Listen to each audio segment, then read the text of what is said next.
Paz do Senhor, meus irmãos.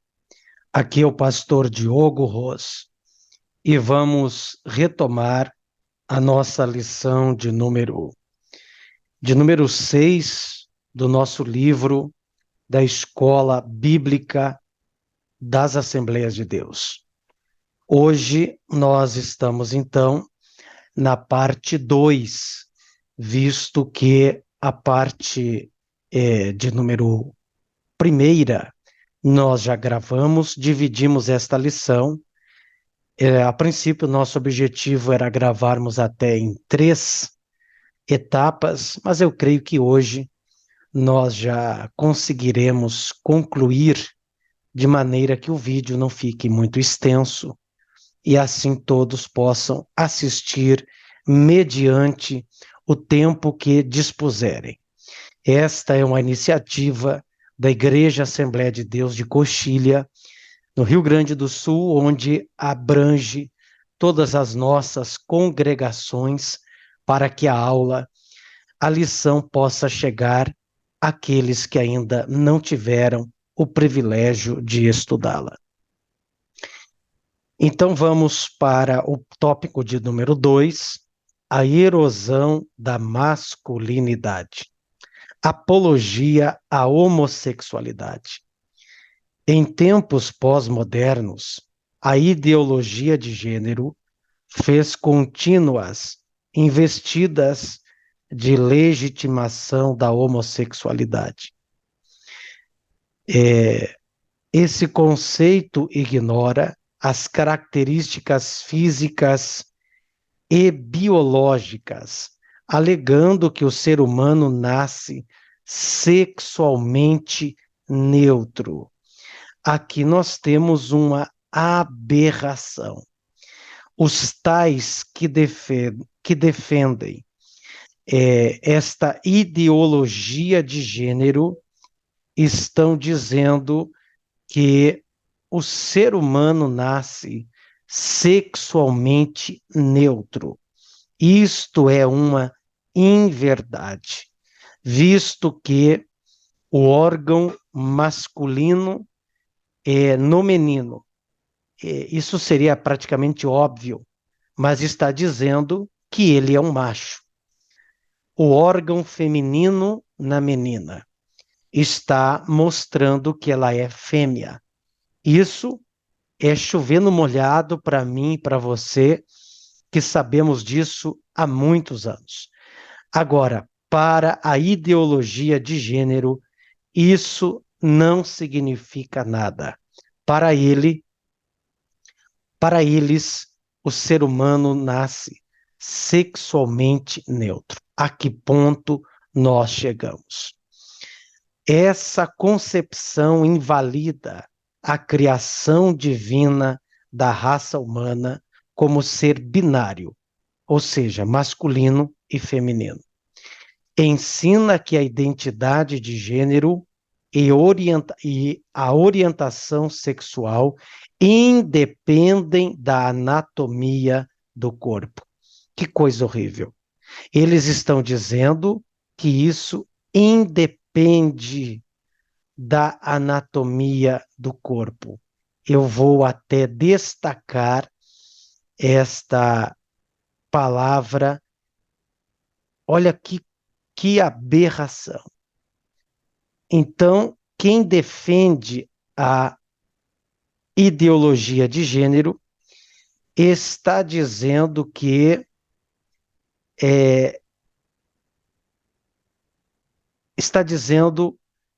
a orientação sexual independe da anatomia do corpo. Ou seja, quem nasce menino tendo órgão sexual masculino, o que é óbvio, para os tais isso não significa nada. Que aquele órgão masculino não significa nada. Que este menino poderá ser uma menina, entre aspas. E assim é para a moça, para a menina. Ou seja, aquele órgão que ela nasceu não significa nada. Independem da anatomia do corpo. Como assim? É até chato falar sobre isso, porque dizer que alguém que tem órgão masculino é menino parece tão primitivo isso, mas a pós-modernidade, a ideologia de gênero está dizendo que isso não significa mais nada. Assim, não aceita que os órgãos do sistema reprodutor humano sirvam de parâmetro para a sexualidade. Como que não? É claro que o órgão genital serve de parâmetro. Tem órgão sexual masculino? É menino. Tem órgão sexual feminino? É menina. Deus não errou. A natureza não errou. Macho é macho, fêmea é fêmea. Como consequência, a sexualidade antinatural é incentivada, conforme Romanos, capítulo 1, versículo 26 e 27. Eu até quero ler esse texto com você. Aqui nos diz que, e como eles não se importam de ter conhecimento de Deus, assim Deus os entregou a um sentimento, vai dizer o versículo 28, vamos colocar aqui no 27, e semelhante também os machos, deixando o uso natural da mulher, se inflamam em sua sensualidade. Olha só, uns para com os outros, macho com macho, cometendo torpeza, vai dizer o versículo de número 27. Cometendo torpeza. Olha que ponto chegou a sociedade de hoje, bem como o apóstolo Paulo havia dito. A palavra torpeza, aqui do grego, é a palavra asremocine. Asremocine é a palavra grega para esse texto. Então perceba o quanto, cometendo torpeza, e como eles não se importam de ter conhecimento de Deus, assim Deus os entregou a um sentimento perverso. A um sentimento perverso para fazerem coisas que não convêm. Então, aqui nós temos a leitura de um texto da palavra de Deus, já previsto pelo apóstolo Paulo, lá nos primórdios. Lamentável que nós estamos já vivendo isso. Disso decorre uma crise do comportamento masculino no tempo presente. Vamos para o tópico de número 2, que do subtópico 2, responsabilidade negligenciada. Em virtude da relativização da masculinidade, o modelo bíblico vem sendo abandonado. Ou seja, para os tais, o padrão bíblico já não serve para mais nada. A identidade masculina que deveria estar associada à virilidade,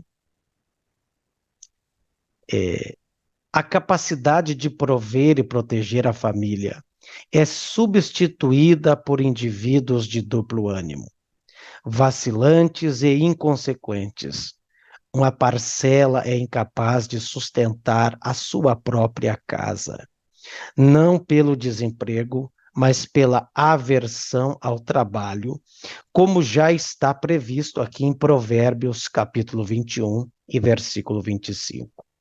Os efeitos desse comportamento resultam em inúmeros casos de desajustes familiares e divórcio. Na aula passada, eu até comentei sobre o termo, que é quase um clichê, é quase um adágio. Na gíria popular, existe hoje a geração Nutella, é a geração mimimi.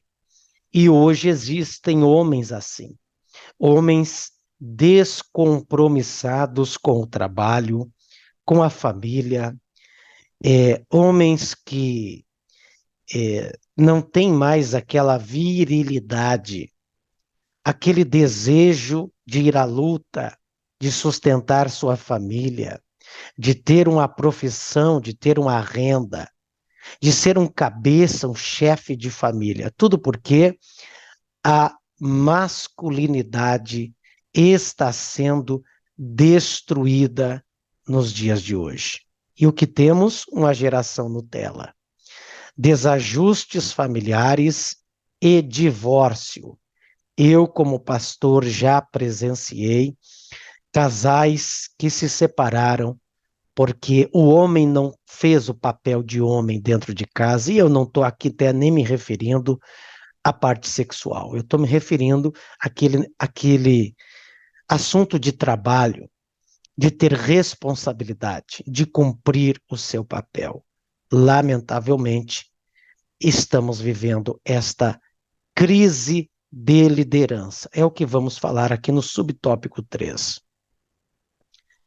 A crise de masculinidade tem gerado homens incapazes de exercer liderança. Uma sociedade sem líderes eficazes transforma-se em anarquia.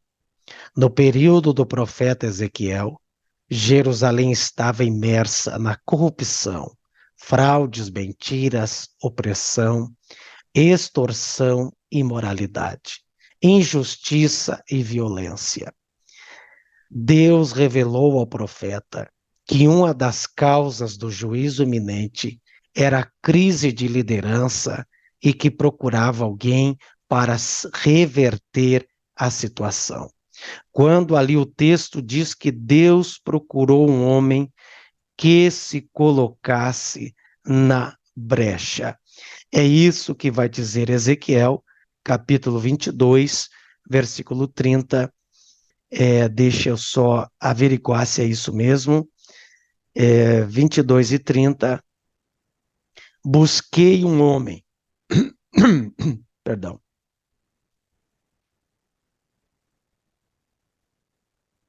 Busquei um homem que tapasse o muro e se colocasse na brecha perante mim a favor desta terra, para que eu não a destruísse, mas a ninguém achei. O triste é que hoje Deus também não está achando muitos, infelizmente. Nesse caso, Deus ainda procura este homem da atualidade. Vamos dar sequência à nossa lição. Subtópico 3, Boaz, um símbolo bíblico de masculinidade. Boaz é um grande símbolo de masculinidade bíblica. Ele era um parente de Elimeleque, o falecido esposo de Noemi. Está lá no livro de Ruth, capítulo 2, versículo 1. E esta perder o marido, os filhos, e ficar apenas com a moabita Ruth. Uma de suas noras, também viúva e sem filhos. Para sobreviver, Ruth foi trabalhar no campo de Boaz. Ao saber que Ruth deixara a sua terra para apoiar a sogra, Boaz a tratou com generosidade. Ele se dirigiu a ela com ternura. A protegeu para não ser molestada, a alimentou e ordenou que fosse favorecida na colheita. Porém, pela lei, uma viúva sem filhos só poderia ser resgatada pelo casamento como com um parente próximo do falecido. A isso a Bíblia chamava de parente remidor. Assim, apesar da compaixão de Boaz, Noemi e Ruth ainda estavam em apuros. Modelo de responsabilidade. Ao prometer resgatar Ruth e a herança de Elimeleque, Boaz estava ciente que o direito era de um parente mais próximo que ele. Assim, movido pelo senso de responsabilidade, liderança e honra, Boaz levou o caso aos anciões. Na audiência, explicou que as terras estavam à venda e aquele que a comprasse deveria casar-se com Ruth. O parente que tinha a primazia autorizou Boaz a comprar as terras e se casar com a Moabita. Ao adquirir a propriedade e tomar Ruth por mulher, Boaz tornou-se o provedor e protetor daquela família. O casal gerou a Obed, avô do rei Davi, de cuja linhagem nasceu o Cristo. Boaz é símbolo de masculinidade, enquanto marido, pai, líder exemplar. Então, aqui nós temos o exemplo bíblico deste homem chamado Boaz. Aquele homem, como diz a gíria, ele foi macho de verdade. Poderia ter se esquivado, poderia ter se afastado, ter feito vista grossa, mas não o fez. Boaz foi lá, pagou a dívida do falecido, casou-se com a viúva e ainda gerou um filho com ela, dentro dos parâmetros jurídicos e culturais daquela época. Boaz foi homem de verdade. E homem de verdade faz isso. Cumpre com a sua responsabilidade social, cultural, jurídica e também bíblica. Como diz no ditado, ele honrou o seu nome, honrou o bigode, né? O fio do bigode, como diz aí na gíria. Então, a sociedade precisa ter homens assim, líderes assim, com responsabilidade. Concluindo a lição, Deus criou o ser humano com dois gêneros, masculino e feminino. Está lá em Gênesis, capítulo 1 e versículo 27. Repito, Deus não errou quando fez o menino macho e a menina fêmea. Por isso, a diferenciação dos sexos é um princípio determinado pela criação divina. Nesse sentido, a masculinidade é um conjunto de atributos e funções inerentes ao homem. Já a desmasculinização decorre da inversão dos papéis do homem na sexualidade, na liderança e na prática de seus deveres. A masculinidade bíblica exige o autocontrole, sacrifício e firmeza de caráter no encargo de suas tarefas. Nesse aspecto, a sociedade, a família e a igreja esperam por homens que honrem a sua masculinidade e exerçam o papel que Deus vocacionou a desempenharem. É isso que está dito aqui na nossa lição. A masculinidade bíblica exige autocontrole, sacrifício e firmeza. A sociedade de hoje precisa de homens assim, tementes a Deus, de responsabilidade. E não vamos desconstruir a masculinidade nos meninos, vamos ensinar a igreja, ensinar nossos filhos que Deus não errou. Se nasceu com órgão masculino, é porque se trata de um homem, e não é para ser homem só por causa do órgão masculino, mas ser homem de compromisso, homem que levanta cedo, que trabalha, que estuda, que é provedor do lar, que é amoroso, que é bíblico, que é temente a Deus e que contribui para a evolução da sociedade. Deus abençoe a você que assistiu esta aula e na próxima lição, a lição de número 7, vamos estudar a desconstrução da feminilidade bíblica. Então, não perca a próxima lição. Obrigado por ficar até aqui conosco.